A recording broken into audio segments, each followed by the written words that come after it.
Joe, tell me how you know when you're doing these sculptures. How do you know when you're done? Well, you have an idea in your head. There's one right here next, but I don't want to move the camera and stuff. That's a broken circle, and that was the idea, a broken circle.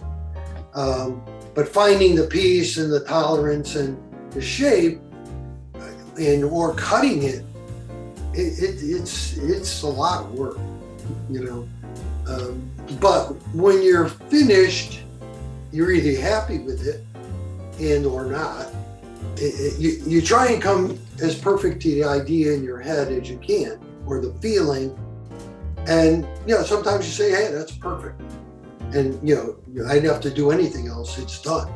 I mean, on some of these metals that are cut out, when they're cut out and then you have to buffer them, whatever, that the shape is done.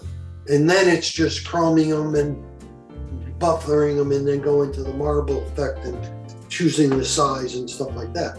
But you kind of know when the shape is finished, it doesn't need any more. If you're welding it, if it's an outdoor sculpture or a bigger piece, it could change from the concept to what's finished easily, because you see, oh wow, this fits better in this space than what you had planned, or a color that you once it's done, if you're going to paint it. And I like painting the sculptures kind of Moreau-ish, where they're either balancing pieces and you have a sun and a moon and a star or whatever.